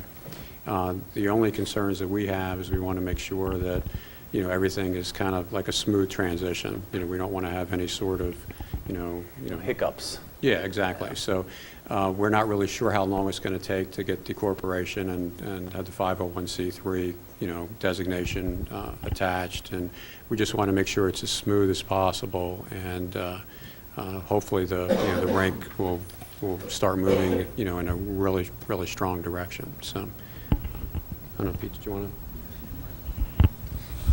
to? With the smooth. It's on. Well, my 21 years in radio tells me I don't hear anything. So It's mainly for the viewing audience at home. Hello, viewers. Anyway, it really kind of echoing what Paul said as far as this smooth transition. We do have a meeting set up early next week with the attorney, with our attorney, to get the corporation set up and do what we need to do to satisfy the city as far as having a viable corporation to turn the agreement over to. Also, we want to make sure, and would ask the city's help. We'd like to make sure that the monies that are in the accounts for the Youth Hockey Association is in fact their money, and the money that's in the account for the rink is in fact their money. And so we would ask the city staff to possibly audit the books for the last couple of years, just to make sure whatever money has been expended for whatever group has been done, in the proper way. Also, we think it would probably be very advantageous for the smooth operation if we went back to the monthly meetings that involved all the user groups, so that we're brought up to date with where things stand, what things need to be worked on or fixed or whatever. So when the city does transition the agreement to the rink operating board, that it's a smooth transition, and hopefully, there are no surprises there. So again, we would ask the staff's help with that. And certainly, if the council or mayor has any questions of us as to what our ideas are, or any questions other that you may have, we certainly want to be able to answer those questions for you. So please let us know if you do have any questions. Well, thank you all. I know that you all do volunteer your time, and I want to thank the Hagerstown Youth Hockey Association for doing that. Were some other folks there wanted to say something? All I was going to say is, excuse me, it's a wonderful example of people of goodwill collaborating and getting results. So we're getting together again tomorrow and just working out the details, and the process is moving along beautifully. So pleased to be a part of it. And that is part of our mediation. That's right. Well, and I appreciate, because I know it's, people have competing interests, perhaps mainly for ice time. I think that's the big thing, because everybody wants to get on the ice. But I do appreciate everybody trusting the process and collaborating, like Jack said, and trying to move towards a resolution that everybody can get on board with. I understand the difficulties in trying to keep people involved in the Youth Hockey Association. I understand kids grow up, and then personalities on those boards change, and so having a structure in place that is looking at longevity and vitality of the rink is the main important task. So I appreciate you all and the work that you've put into it so far, and look forward to hearing more good stuff come out of it. Don. Rodney, how does this setup that's envisioned allow for physical improvements to the ice facility? I mean, when I went out there and looked, I came to the conclusion, whether it was right or wrong, I don't know, but I came to the conclusion that a second sheet of ice solves many problems out there. But there are other things that need to be done. How does that work within this context? I guess several things come to mind. For one, the new agreement that we would write with the new group, I think would be very clear on what responsibility the city has, because it is our building, and we do have some responsibilities there, right, versus what the new group's responsibilities are, things like the ice making and those kind of things. So we have to be very clear on that. The Zamboni is a major piece of equipment that the maintenance on that, the responsibility on that needs to be very clear, all those things. And we can outline those in the new agreement. For the things that the city is responsible for, I think we're working with HYHA, but going forward, we hopefully would be able to get whatever issues that we have to deal with in a timely manner that we can put into our budget proposals going forward. So like the lights, for example, that we're replacing, that's a good example of things that we need to invest in out there, right, that actually in the end will hopefully save it. Well, will save us money. So I think it'll be a healthier agreement, and I think it's going to be more clear than the agreement that we currently have now on those kind of things. Okay. Mr. Sweeney. Can I comment on that just briefly too? This is going to be a working board in addition to that. So all the board members are not just going to meet once a month and just comment. We're going to have different board members that will be overseeing different aspects of the rink. For example, the construction part of it, the maintenance part of it, the concession area, the public relations, promoting the rink, that sort of thing. So it's going to be, it was very difficult for one organization, the Youth Hockey Association, for example, to really spread that many, arms out to do all that. So by having all the user groups involved, they're going to be assigned a task to make sure that that part of the rink is being successful. So a subcommittee. Yeah, absolutely. Before you go away, Rodney, I want to congratulate you. This was a, when you started this process, you had hair, but now you're down. I had a lot. very little to do with it. It's the people beside me and behind me that had a lot to do with it. But at any rate, bringing the parties together and making it all happen, it was a good piece of work. All that said, and realizing that this is a work in progress, which I congratulate everybody for bringing this off. As the owners, if, say we have an enthusiastic body now and this thing works for a few years, then it starts to fall apart for whatever reason, inadequate personnel, inadequate oversight, whatever. What rights, and again, I know there may not be answers right now, but this is what rights does the city have as the ultimate owner And ultimate thing that people look to us is if there's a problem, do we have to step in or say, wait a minute, or we don't like the way things are, or physically. What we'll have with the new organization is an operating agreement, and I think we envision at this point a 5-year operating agreement, which we had worked with previously. If the new board is not fulfilling their obligations under that agreement, we'll have the ability to terminate the agreement, step in as necessary, run the rink, or find another operator. During that contract length, or? Yes, if they breach the agreement. If they breach the if they agreement, and there'll be mismanagement provisions so that poorly they- that it's a breach of the agreement, That's a breach we can terminate the agreement. contract. Okay, that's what I'm looking And you'll see that agreement in the for. future. And again, that doesn't cast a reflection. That's just a precaution. We have to, Any other comments or questions? Mr. Alshire? You mentioned that the Hockey Association, that parent involvement has changed over time, and Well, the interest in running the rink has changed Right. over time. The involvement is still very strong, but it's where the focus has shifted back to, we want to work, our mission was never changed. This was where the problem came in with the bylaws of the Youth Hockey Association. There can only be one board in a corporation. One tax return, one set of people responsible. You cannot have 2 boards in a single corporation. so there is not the interest for the Hockey Association to continue. There is not at this time. We want to focus on the teams that we have. We're still going to be involved in the rink, but it's just not going to be our responsibility to run it. I basically have 2 full-time jobs, so. In addition to all the other things Everything, you do volunteering. children Sure. chasing and everything else is going on, yeah. So you will work out, because I assume that the Hockey Association as an entity, a nonprofit entity, has funding Right. that it has established, a reserve, an operating. In this changeover, I assume then it is envisioned that that will be transferred to those efforts under this new authority. As far as I know from talking to our new accounting firm that we hired last month, we cannot transfer the funds to this new entity until they are a nonprofit with a similar purpose and mission. But the goal Yeah, is but that is to where we're going to transfer go. those funds. Yes.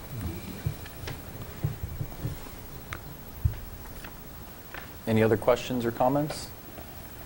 Rodney, you're looking for Mayor and Council to adopt a resolution then on the 17th to extend the current HYHA's contract, agreement. the current contract through June of next 14. June 30th. With Can I ask one question before? We're not planning on doing it on the 14th. If the entity comes into place before that, the language is allowed to transfer it over prior to that. Correct. Right, we would terminate this agreement and adopt the new operating agreement with the new. And HYHA asked that a termination either be on March 30th or June 30th, so we end on a quarter and we can close out all the payroll and everything. It keeps everything clean.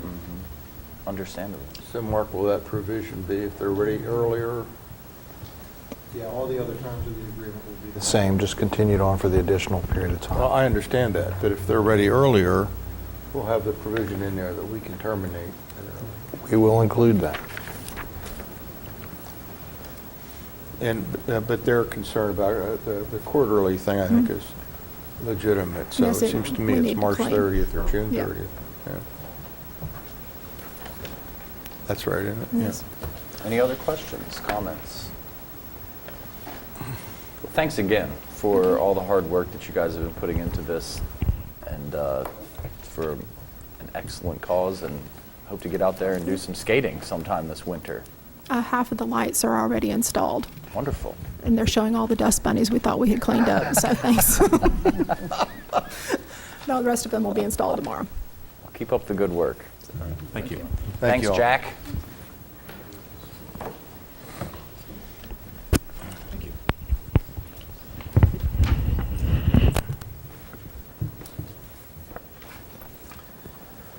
Still a little ahead of schedule here. So the next item on the agenda is the Police Officer Residency Program.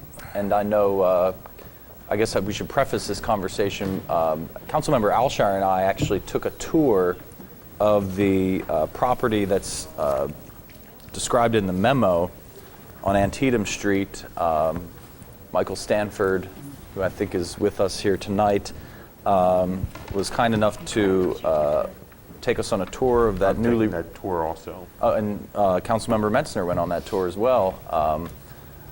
A really outstanding job in terms of the work that was done to the building. Very, very comfortable living spaces, clean, modern amenities. And so the conversation revolved around how we can get more police officers to live downtown and what kinds of incentives that we can offer them to make it a deal worth taking up. So I think with that, I'll turn it over to Councilmember Alshire and see if he has anything to add to that. But I think the idea would be to get some support to enhance the incentive for a downtown residency program and see what other partners we might be able to bring on in this endeavor. Councilmember Alshire. Sure. This obviously isn't my idea. It was something that I think was presented to each of us by the property owner of a property that they'd like to offer for this type of purpose. It's certainly not something foreign to other incentive ideas that we've come up with, and I think it definitely speaks to that issue as I outlined in my email, which was, we can certainly come up with the sticks for the things that we would like to see change for the better, but in that vein, we also need to accept the offering of carrots as well to do that very same thing for the very good, property owners and managers and landlords that are out there and are willing to come up with these types of ideas and bring them to us. I know that the mayor and myself have been to at least one of these properties, that this owner is presenting. I think some of the rest of the council have been there as well, and it clearly is one of the better redeveloped and managed properties, in that block. And if we could make 60% of those properties in that block, have that level of sort of management put toward them, we certainly would be a long way toward improving it.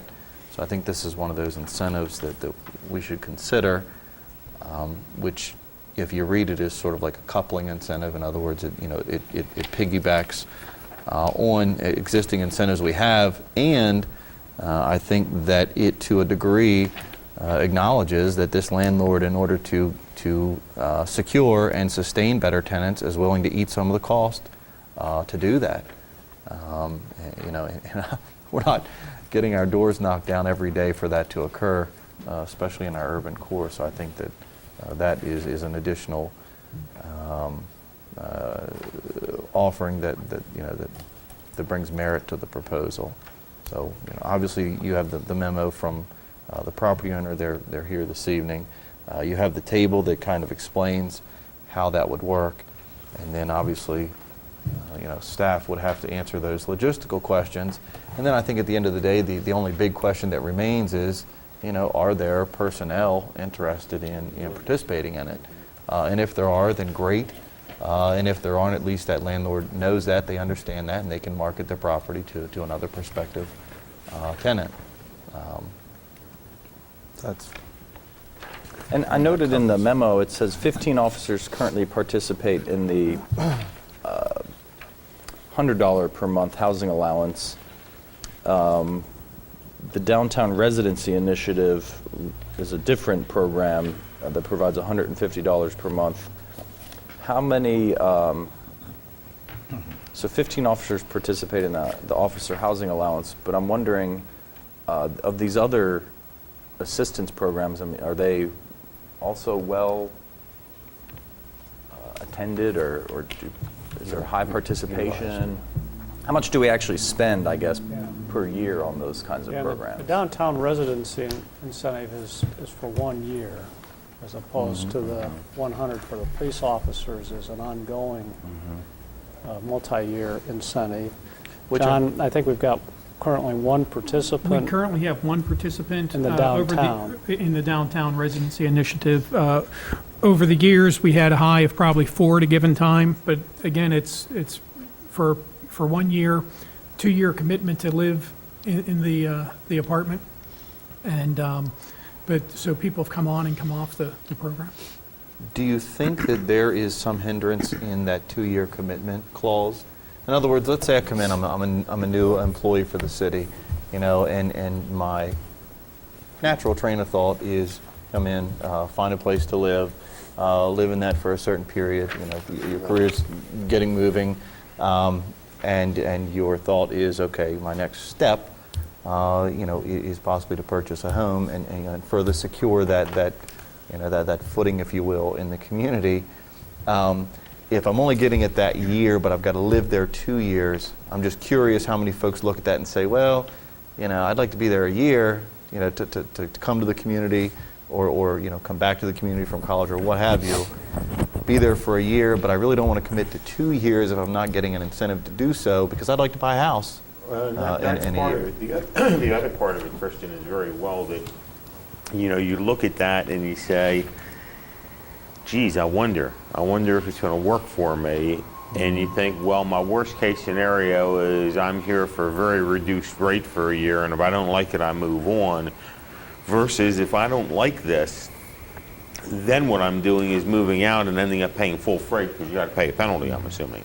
You got to pay the money Right, back. and I'm trying to figure out an incentive base. Right, and I think you're direction to correct. it. I think compelling people to remain there for that extra year without the incentive is not a good idea. And I think it's important to explain to folks, because they obviously don't have this piece of paper in front of them, what's being proposed, the magnitude to which somebody can be affected. And I see Mike in the background, and if I mess this up. But basically, the coupling effect is you would come in, you would get that $100 incentive. If you're downtown, Plus the the thought may be the additional 150 because you're specifically downtown. So you're getting 100 to locate within the city, 150 on top of that for the first year because you specifically chose downtown within the city. That's 250.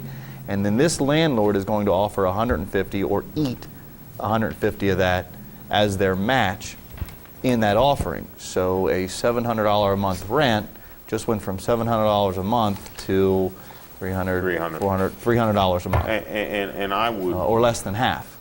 And I would propose that we consider, as far as this program and as far as trying to get it off and attract more, I would propose, especially with police officers, with what we're trying to do, that in addition to this, that we would match whatever a landlord says he's going to do, which would reduce this another $150 under this landlord's proposal. But we do match it with our 150. Well, but that's a separate thing that would be available to anybody, whether the landlord gave a reduction or not. Well, under the chart, he's just matching the live downtown incentive. No, because that's where his... No, what I'm saying is we have two incentives. We have the live downtown incentive, and we have the housing allowance. The housing allowance incentive. Okay, we have that available to anybody who fits into this particular area. What I'm suggesting is in this case, we have a landlord who says, I'll tell you what, on top of what you're offering, I'm willing to do 150.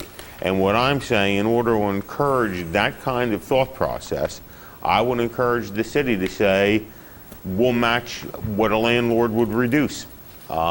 Which, again, this is not an easy thing to do. The apartment's beautiful. I've been there. I would live there in a heartbeat. But we collectively, landlord and city, we have not cracked that nut yet. We have not gotten, we're still taking a look at a beautiful empty apartments. Lou, I'm not arguing, I'm just trying to understand the So- proposal, because the way I hear you say it, it would be 150 beyond what the chart That's is in the correct. memo. Is that what you're trying to say? That's what I'm trying to say. And when I see that, you're accomplishing so many things. One, you're rewarding a landlord, a good landlord, for doing what we're trying to get landlords to do. Two, we're rewarding a neighborhood by not only having, quote, good people there, but we got a police cruiser there. Because if our police officers are going to live in the city, they get a take-home cruiser, correct? So now we have a police officer living there, we have a cruiser parked on the street there. We have all these things going. We have another incentive for recruitment and retention of police officers, especially young ones, young single folks. We help the neighborhood. We do so many things with a really relatively small investment. This goes back to my downtown dollars things. This is not a lot of money when you think about the kind of money we spend on a routine basis to try to achieve all the things that we've collectively talked about, and Kristen talked about today, about the neighborhoods again. This does it all. Or the compounding impact that you have Exactly. from continued negative assessments. Exactly. This just lifts, the water lifts all the ships. We're all going to rise with this method. So I personally couldn't give enough incentives. But again, I understand that the proposal here, that the city's financial contribution is making the Live Downtown incentive permanent. Right. And that right there is considerably beyond our current proposal. The Live Downtown, I just want to clarify, that's for more than just police officers. That's right. Any That's city right. employee can take Right. it. That's correct. Right.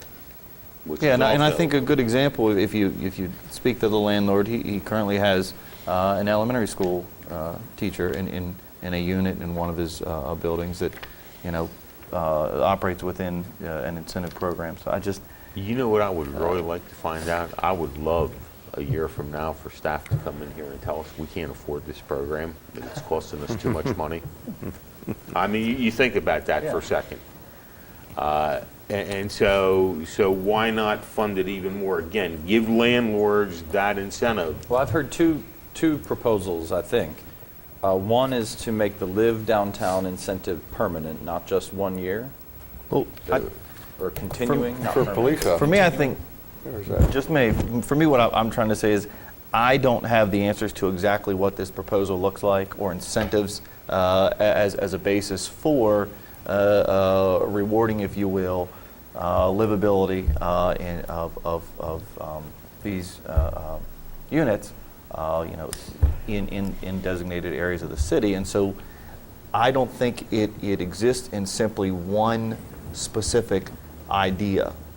I think that it takes, and I said it in my email, that it just as we look at those things where we know we have issues and we want to address them through a regulatory measure, we need to also recognize and balance that with the desire to say, okay, we know that there are good properties down here, good property owners, good landlord management entities, and we need to come up with packages of incentives that also benefit that. And so this, I think, is one, one offering of exactly that type of direction I think we should consider heading in. And a good example of that is one of the very residential properties we own, which, I look at a place like that and go, man, I realize the cost associated with making it what it is today, but the incentive of this type of thing to get somebody in there, I think, is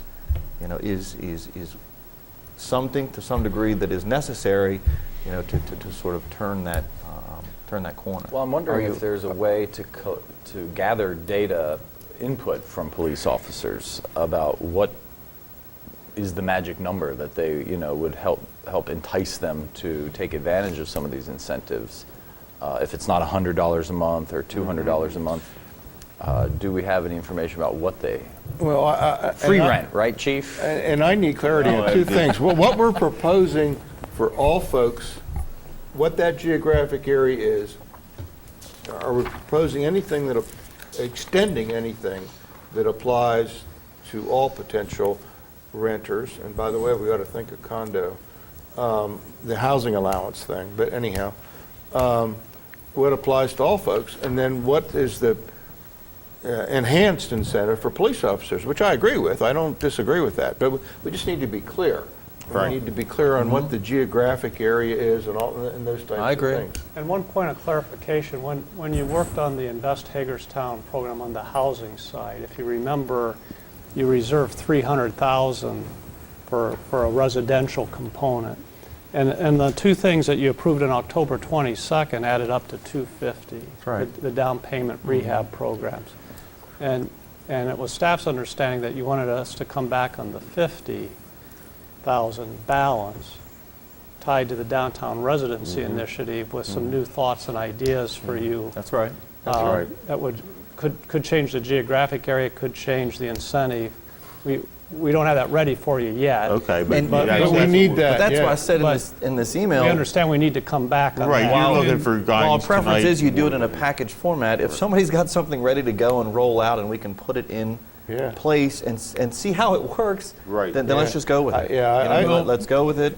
I think we're going to have to take an informed guess on what's going to work or not. Well, we are meeting with, we have a housing work group comprised of people in real estate, investors, rental property owners, and we have been meeting with them. It's on the agenda to meet with them again to talk about this program, to get their input.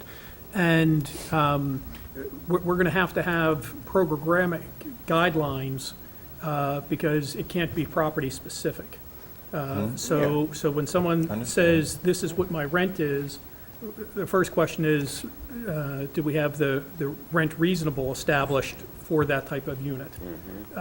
So we are, there's a lot of Understood. details that we're going to have to work out. This is an example. And it's a good example, and it's something that we can present to the housing work group as a starting Right, point. you didn't come in and say it's $1,800 a month. Right, You know, and now, then right, now it's exactly. Yeah, 12. so, and that's just one example. And are there certain types of amenities that we want to see in a particular apartment that participates? Well, And things of that nature, if we're going to be putting one of the thoughts the public I have funds into it. is, to some degree, we may be discussing the housing program with the wrong people.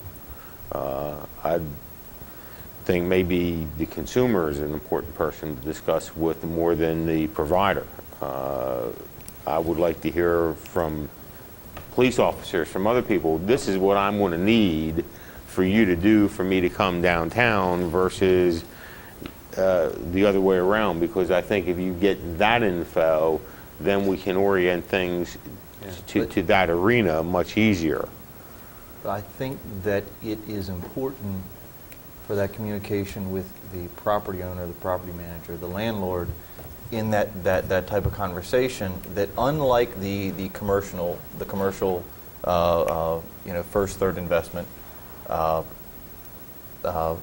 program and the owner-occupied residential component, in this one, I think it is not so much about the physical investment from the city side as much as it is the incentive investment from the city side. Oh, You know what I mean? absolutely. So that the landlord and the property owner is investing in the property, and we're investing in. Oh, no, I that- completely that- agree with you, Kristen. This is nothing but right.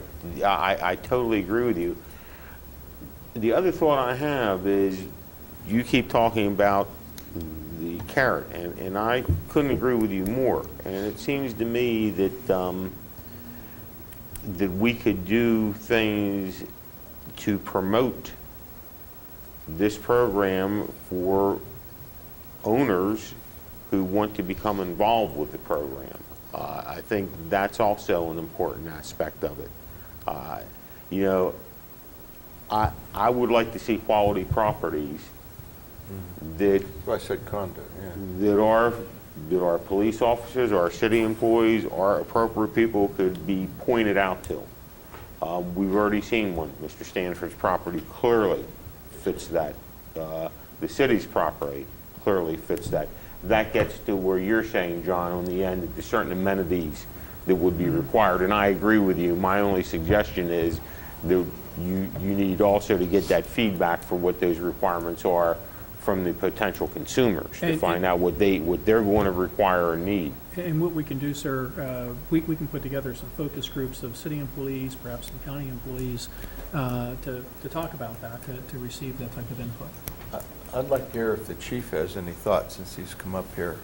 Well, I just, I think that the first project that we have with $100 a month citywide has been successful, and we sort of stepped out and we didn't know what reaction we would get, and we went from 7 to 15 in a year.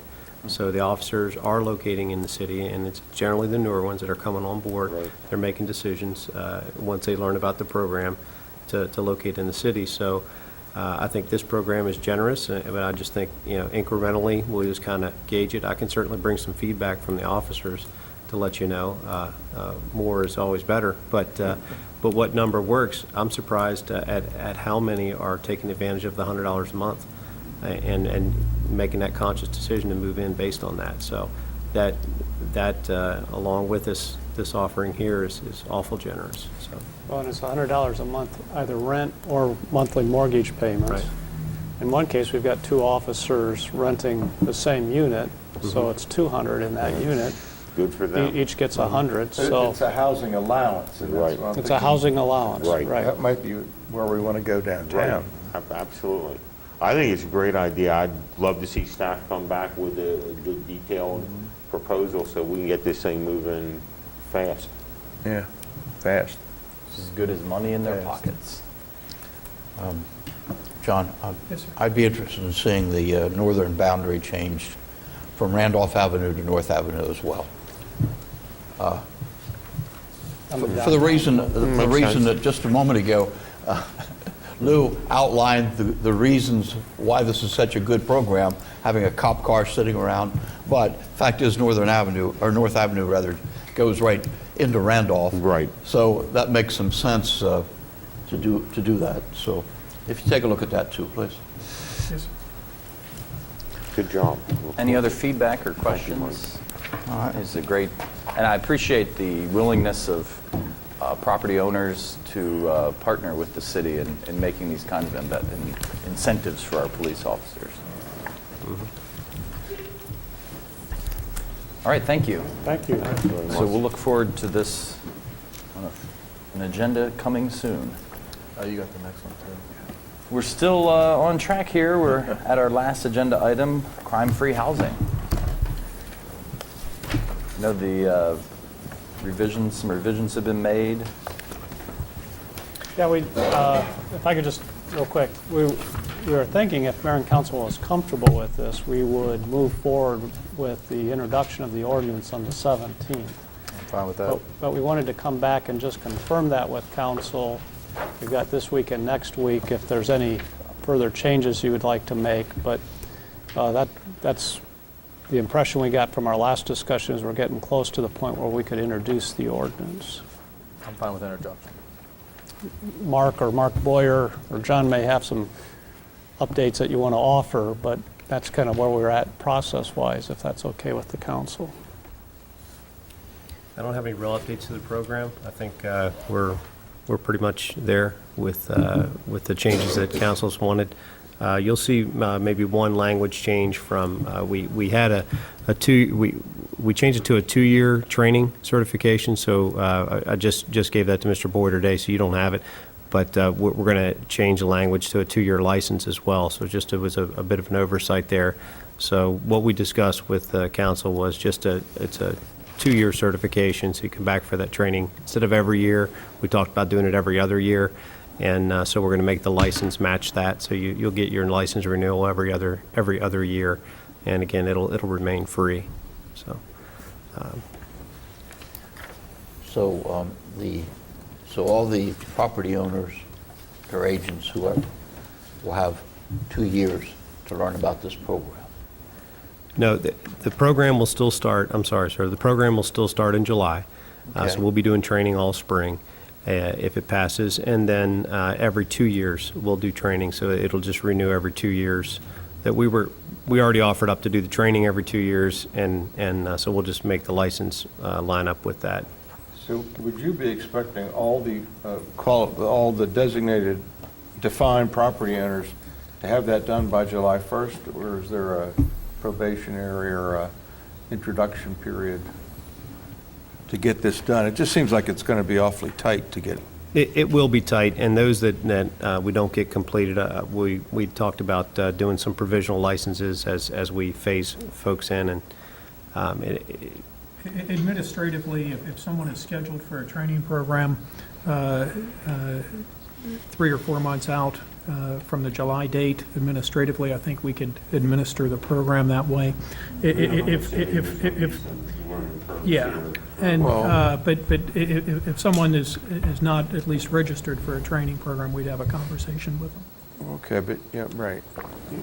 You need to think about having a provisional thing in the, provided for there, because I think some landlords could say, well, look, I did all my stuff, and that guy over there, you just think about it, I'm throwing it out. We typically handle that under the rental facility ordinance administratively as well, provisional license.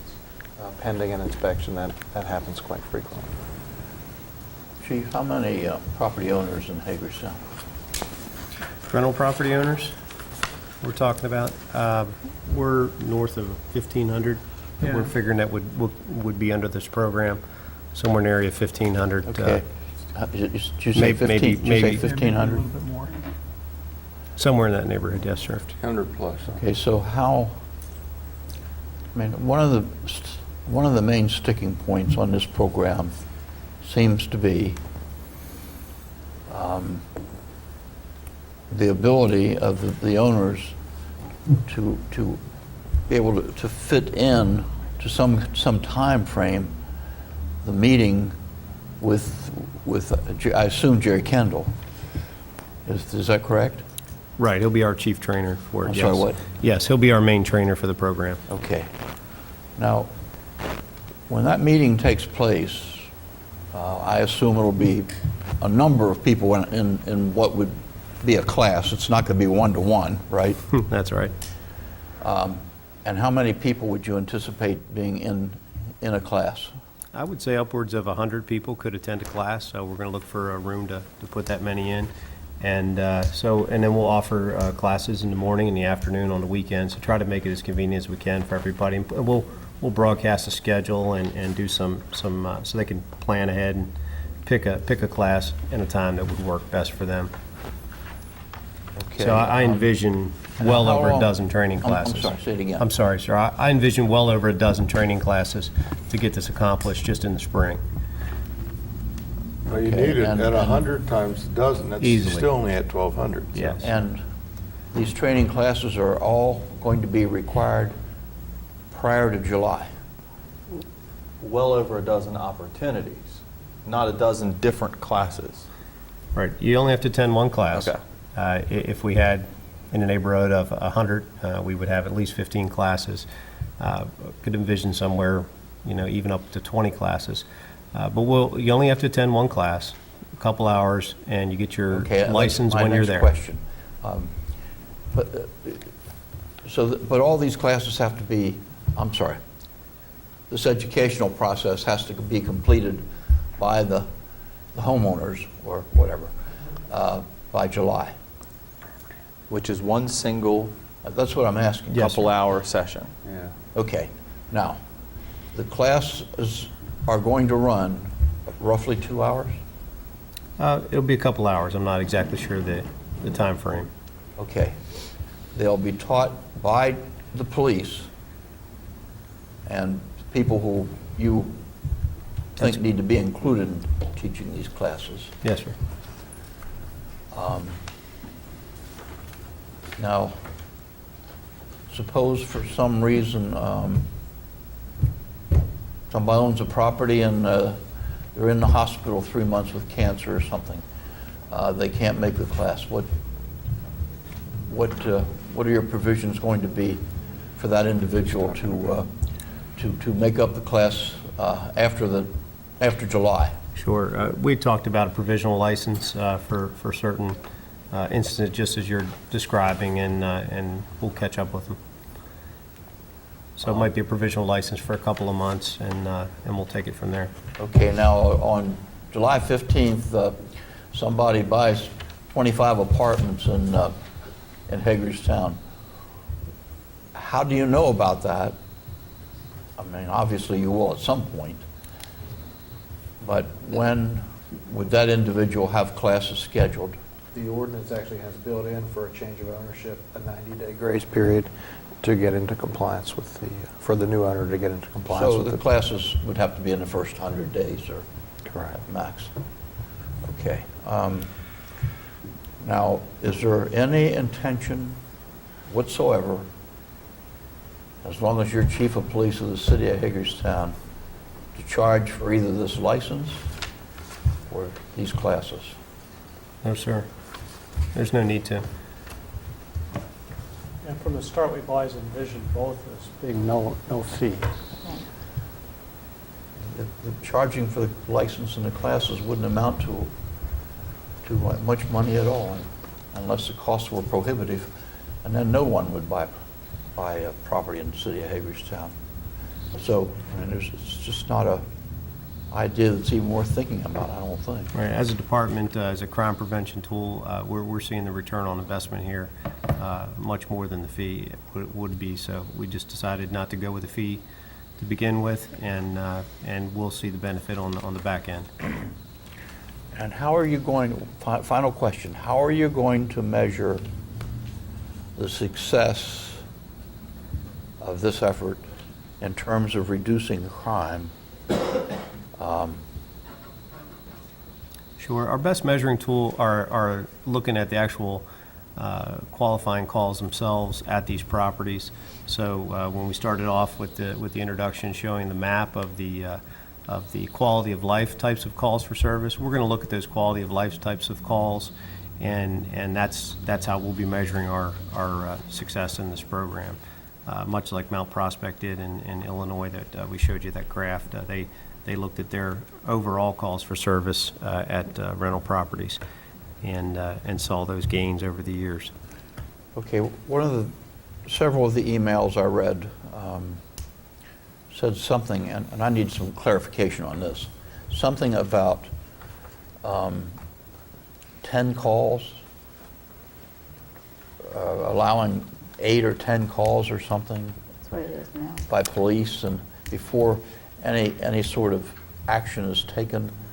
Do you know? Do you want to? Right. Yes, sir. That's what the rule is now for excessive calls. It's 10, and quite simply, that number is way too high. We're not able to get any enforcement action out of that.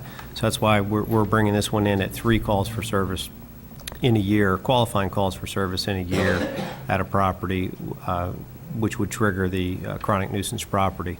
Our intent is to send out notices at the very first one, the second one, and the third one to get that property owner engaged with us, let them know what's going on with their property so they can take action. And that's not a new law, that's just a change in the current Right. law. It's nothing new. Right. We've also gotten some communication that I can appreciate. I would like to think it doesn't involve a lot of people, but I know there are some folks. I had a classmate who asked if I recommend property management because his grandmother, who lives in Florida, has recently moved down there, and they own a home up here they want to rent. So I can envision the grandmother that lives 1,000 miles away and doesn't have a rental agent. Maybe rents to somebody she knows well and can trust and not worry about. I would like to think that we can make provisions for people like that to receive a DVD of this class. I don't know if we're really going to have that situation, but clearly we're not going to require somebody under those circumstances to travel to Hagerstown. And I know that's a very specific point, but I just bring it up along the lines, and it's more of a rhetorical question, because what I want to say to everybody who has these kinds of questions, this is a program that we're trying to work to improve everybody's quality of life, including the landlords. It's not a program where we're trying to make people's lives miserable. And we're going to find things like you find in any new program that you put out, where you run into a situation where we don't have something in the law that clearly covers that, and we're going to have to react to it, both administratively and if we have to make changes. And that's an example. I don't think anybody should be thinking that their grandmother is going to have to travel 1,500 miles up here to take this class. if we have that type of situation. And again, I'm not asking for your reactions other than the acknowledgement that, like anything else, fortunately, it's not the Affordable Care Act, so we shouldn't have quite as many revisions as that's going to have. And I appreciate your work on this. Any other feedback? Mr. I'd be interested to know what that number is before I would have an interest to opening that gate of exemption. To see just how many are. Yeah, I mean, if you get, I'm not suggesting, Kristen, that if you get 500 people that say, hey, send me the I'm not suggesting that we put that in the ordinance. What I am suggesting is these things come up, we find out, we react to them instead of telling people, well, it's too bad. Well, if I could just build on the example that Lou just brought up. Let's say grandma lives in Florida and owns the house. Are they allowed to designate someone to take the class, or do they have to be a licensed property manager, whatever that means? Or Well, the problem is if there's nobody managing the property, I mean... But maybe her nephew lives here in town, and he's the one that collects the rent and maintains the house for her. Well, that would be a property manager. The ordinance permits a designated agent. Okay. It doesn't have to be a property manager. Right. So, okay, doesn't have to be. She could designate a relative who's here. Okay, well, I just wanted to put that out there and gotcha. And my Get concern clarity. was with property management people coming in as the designated agent, is that we have some property managers that don't let the person who owns the apartment building or otherwise know exactly what's going on. There's been more than one incident that I had to say, okay, now, where are we going to go at with this? I still feel if they're... Well, in those cases, would it, when we send... I still feel that the owner of the building should also be there with the property management person. Well, if when they there are have to. violations, I would assume that we send it to both. Well, the property manager and the owner. Is that... And am I again, and then understand that correctly? Then again, That's then an it's excellent after point. then it's after the fact again, because here we go with property management. I mean, believe me, I have a handful that I can let you know that we're not going to let the owner know. Yeah, but the city's going to. That's the Yeah, hopefully, Yeah, that is a good point. and that the property owner then will respond. Yeah, we had that one a little earlier on, and that was a good point that was brought up. Yeah. To just mail 2 letters out. Always let the property owner know what's going on with their property, but at the same time, you're notifying the property manager. It's a little check and balance between those 2 entities as well. So that's already built into the system that's being... That's what our plan is, yes, sir. Well, Mark, I need some clarity on, you said that the grandma in Florida could have her nephew go. I think you said that. The training definition is landlord or designated agent, because this is something I looked up before. The designated agent is an individual expressly designated by a landlord who actively operates or manages the landlord's rental unit. So the nephew would have to be somebody that collects rent or goes around to see if the property's being maintained and all that. It can't just be in lieu of kind of person. Because I think you're going to have a problem with that. I think you're going to have a problem with that in lieu of. I think you're going to have a landlord casually saying, even a guy that lives in Rockville or something, just saying, I'll send my nephew. to have it in lieu of, because that person, I mean, if it's not somebody managing the property, then... Lou, I'm not asking for it. I think you're going to have I agree trouble with with you. people sending in lieu of. I agree with you. Well, they're going to be That's my issue. designated. Well, but And I the agree with- the fact pattern I think that the mayor brought out was it was someone who collected the rents and that sort of thing. So I think that is your Right. actively Okay, engaged so, individual. but we're going to have, that's going to be a difficulty with you guys. We get into it, then that'll be addressed. That needs to be brought out, but I think it's, I mean, I agree with the definitions. I'm not saying I don't, but it can't be in lieu of person who doesn't actively participate. It needs to be made very clear, or we're going to have trouble. Understood. Yeah, that's all. Speaking directly to the proposed changes, the back of page 2 under definition of rental unit, it appears you made the proposed change to the shelter language that we talked about.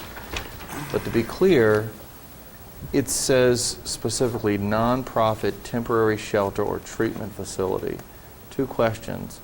One is, I'm assuming temporary applies to both shelter and treatment facility. Actually, what you have is not the amended version. The treatment facility, based on our discussion at the last work session, is, that phrase is actually going to come out. Which phrase? Treatment facility. That comes out. Yes. Okay. So it's going to read nonprofit temporary shelter? Correct. Temporary shelter will be defined as? Well, I don't think we can define it any further. I think we may see different factual patterns, but what we're trying to avoid is a situation where it's not a tenant for a long-term lease. Okay. Okay.